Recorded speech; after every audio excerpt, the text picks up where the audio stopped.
en lisant, en écrivant. Le podcast de lecture versatile de Pierre Ménard.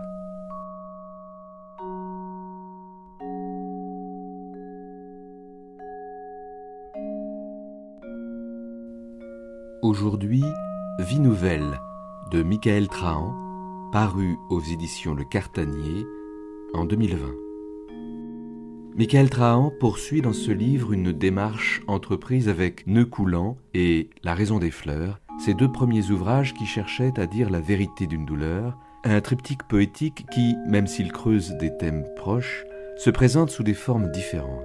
La mention poésie ne figure pas sur la couverture du livre, mais il s'agit bien de poésie, instaurant dans sa forme hybride un dialogue entre vers, prose, journal, monologue de théâtre, réflexion et citation. La forme que l'auteur travaille est celle du livre, le rêve de sa forme en devenir. Le titre de l'ouvrage provient d'une phrase de Barthes : « Je n'ai plus le temps d'essayer plusieurs vies. Il faut que je choisisse ma dernière vie, ma vie nouvelle. » Vie nouvelle est ainsi à la fois le nouveau et le neuf, qui imposent leur cadre formel. Le livre s'achève d'ailleurs sur un poème de 999 vers qui s'inspire des 9 cercles de l'enfer de Dante. Un livre sur la recherche d'amour et avec la naissance d'un enfant, l'adieu aux douleurs de l'enfance. Un jeu pour traverser le temps. J'entre dans l'image. J'ouvre la porte de l'image. Je la referme. Je suis dans l'image. Je suis derrière l'image. Je suis dans le train. Je suis à San Francisco. Je suis presque disparu. Je n'ai pas résolu le problème de l'image. Je m'attaque au problème de l'innocence. Je fais semblant de le désirer. Je fais semblant de l'aimer. Je recule sans m'y attendre. L'histoire vient naturellement. La chambre sourde, la forêt, la camionnette surgit de nulle part et cause la mort, le milieu d'une vie arrachée pour rien. Une livraison, un hasard dans la rue, une mère à enterrer, un cours à préparer, le jeu de la mélancolie, une maison de poupées, un musée de cire, l'échec du cœur, les choses qui sèchent et ne peuvent plus reprendre vie, les trajets qu'on répète mécaniquement, et ceux qui donnent la mort sans la reprendre, ceux qui calquent leur forme sur le bleu du ciel.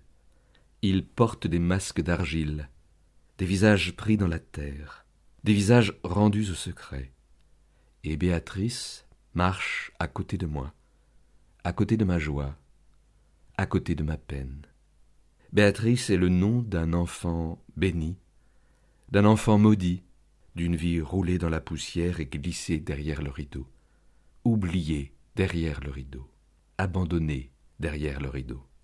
Le tissu bouge, remue, m'encercle, moi, le gisant, l'éveillé entre 2 jours, 2 murs, 2 pages. Le siège vide même quand j'y suis. La rangée vide, la salle vide, le cœur vide, la vie retournée non pas sur elle-même, mais sur ce qui n'existe plus et qui reste. Je dis demain, je ne dis rien, je ne veux pas, je ne peux pas, je ne le fais pas. Je l'écris puis j'écris le contraire. Je pense à cette histoire. Je pense toujours à cette histoire. Je n'y pense pas, elle n'existe pas. Elle n'a jamais existé. Elle est vide comme un miroir, comme un fantôme, comme le cœur de Béatrice donné au chien après la pluie. Un présent impossible à abandonner, impossible à nommer. Une idée plus forte que soi, plus belle, plus dure même que la lumière. Un fil tendu entre douceur et douleur.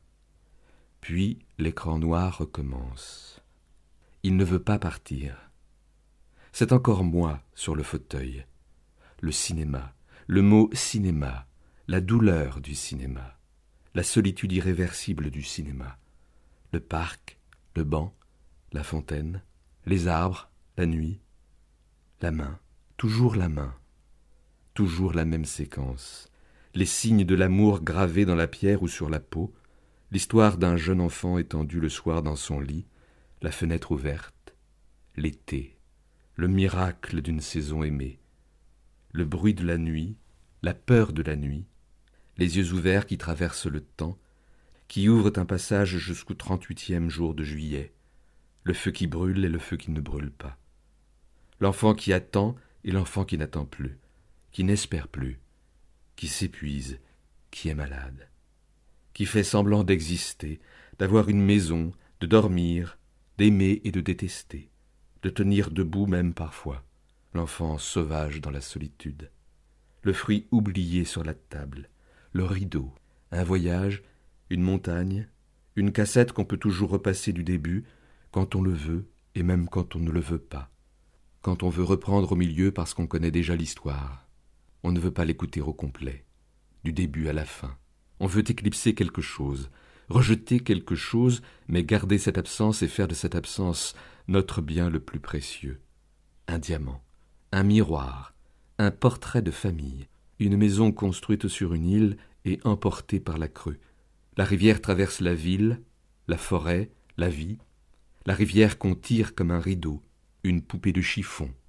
La voix intacte, le portrait au mur, la malédiction de l'image impossible à reproduire. La solitude de l'image, restée seule. Cette solitude devient un outil contre la solitude, contre la joie, contre l'abandon de tout espoir, contre les lieux inhabitables. Ceux que l'on traverse sans s'arrêter, ceux que l'on ne peut pas traverser, comme une page blanche, une page remplie, une page déchirée et regrettée, une lettre oubliée, parfaite pour le regret, parfaite pour l'amour du regret. La hantise, le geste accompli il y a 22 ans et qui revient, tous les gestes reviennent. Tous les gestes vraiment accomplis ne le sont que pour revenir, que pour monter, que pour descendre, puis revenir, comme un portrait, un film, un cauchemar rejoué chaque nuit, un cahier véritablement détruit mais qui ne se détruit pas, une image disparue, enfouie, perdue à jamais et faite pour revenir à jamais, faite pour ne jamais disparaître. Une main tendue, une parole échappée, un acte qui est une trahison, une infamie, une vague de plus en plus noire, un ange, une rue jolie et sans nom, qui ne mène nulle part, qui est source d'inquiétude parce qu'on ne sait pas où elle mène, qui est source de fatigue parce qu'on ne sait pas combien de temps on devra la suivre, comme le problème de l'image mène au jugement, au problème de l'innocence, à l'animal mis à mort et accroché au mur d'une couleur sobre, une couleur comme si de rien n'était, comme si je n'étais pas concerné, comme si je n'existais pas, comme si le portrait n'était pas maudit, comme le ciel, comme la vérité, comme une main tient une main pour ne pas mourir, pour ne pas tomber, pour échapper au verdict, au rêve de la mère de voir le fils mourir, à l'effacement du fils, l'effacement de la pellicule même si le film garde tous les souvenirs. Il les prend sans les rendre, et fait chanter en retour comme une chose coupante au-dessus de la tête, la chose qui s'éloigne à mesure que je m'approche, l'animal qui a peur de moi, qui entre au cinéma comme s'il habitait là, comme si j'habitais là, comme si cette nuit avait eu lieu, comme s'il n'y avait rien d'autre, rien qu'une pièce noire. Le milieu de la vie recommence quelques mois plus tard. C'est un mensonge, un appel d'air, une forme sourde à toute étreinte, un nom peint en rouge dans la cour d'école, une fenêtre condamnée, une cigarette, un baiser, les lèvres qui reviennent toujours, qui sont la fin de la première vie, de la deuxième vie, de la troisième vie, de la patience venue de la mort. L'escalier, le désir de voir la mer, le désir de disparaître, la pauvreté de cette répétition, l'impasse d'une seule photographie dont on rejoue la scène sans se fatiguer, sans reprendre vie mais sans pouvoir agir autrement, une photographie qui est comme une condamnation, comme un rêve, comme la vérité, une question irréparable, une feuille de satin, le tracé d'une fleur sur la peau. Quelqu'un se lève pendant la nuit et ne retourne pas se coucher. Quelqu'un souffre d'insomnie, ne veut plus dormir, refuse de fermer les yeux, n'est pas raisonnable, se comporte comme un enfant, une chose brisée, une chaise renversée. Quelqu'un parti sans laisser de traces, sans dire au revoir.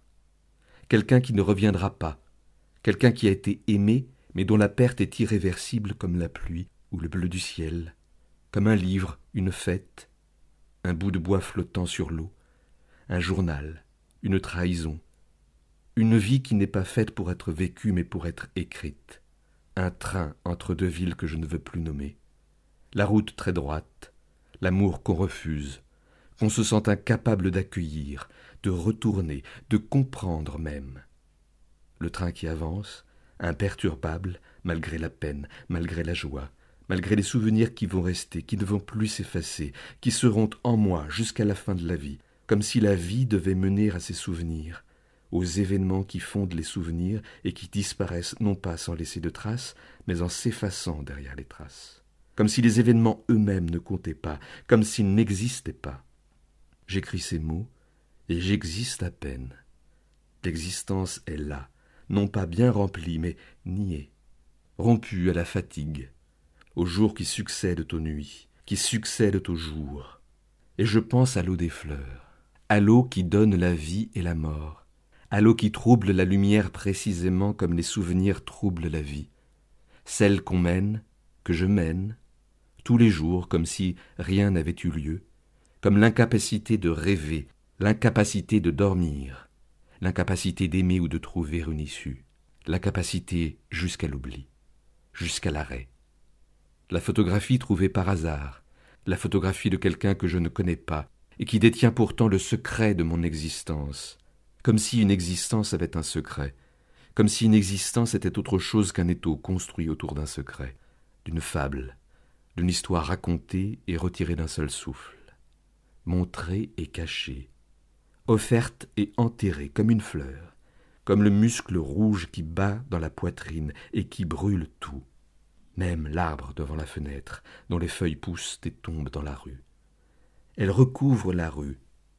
Je pense aux choses cachées sous les feuilles et aux choses cachées derrière le cœur, derrière le train, derrière l'histoire qui commence par un voyage en train, par un train au milieu de nulle part, entre deux villes impossibles à nommer, comme un film, un rêve, une bête noyée en pleine forêt, l'étang noir juste avant la clairière et la rue qui revient quand le vent se lève, quand le vent fait d'un seul coup voler les feuilles recouvrant le sol, toutes les aspérités du sol, les crevasses, les blessures, les lignes brisées.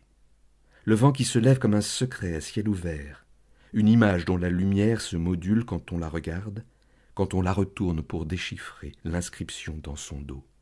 Les marques laissées là forcément par quelqu'un mais effacées par le temps. Les années qui passent comme des siècles qu'on ne sait pas compter. Les signes traversent le temps et s'effacent peu à peu. Ils s'estompent et laissent place à quelque chose qui n'est plus que l'ombre de ce qu'ils ont été.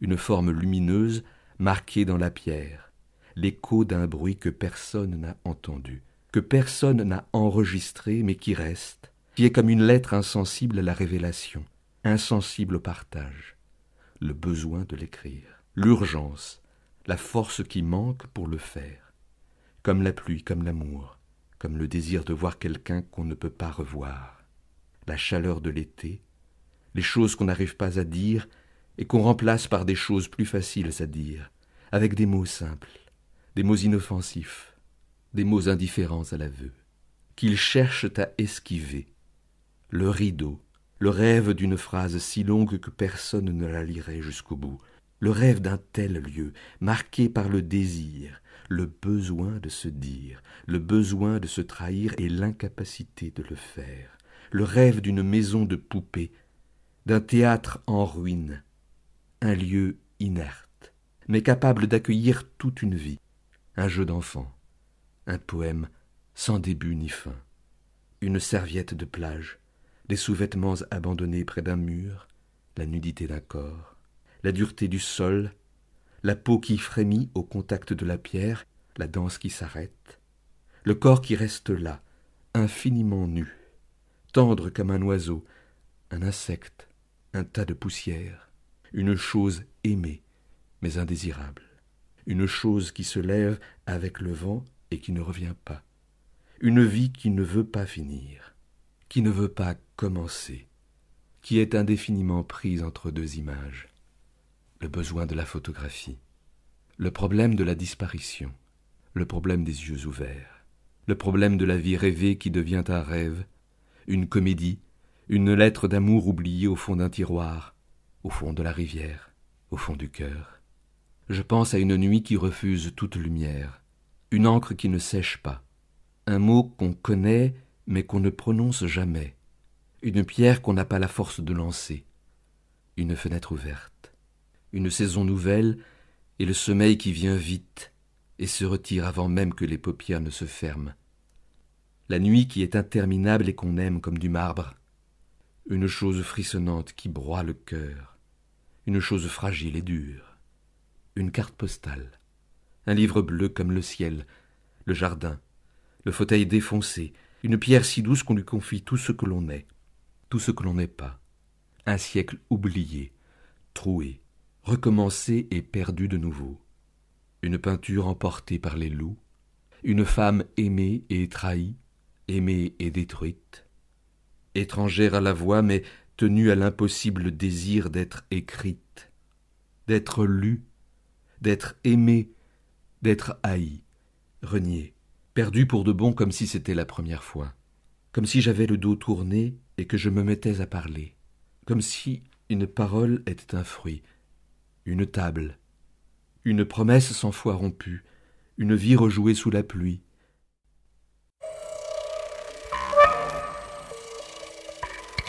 En lisant, en écrivant.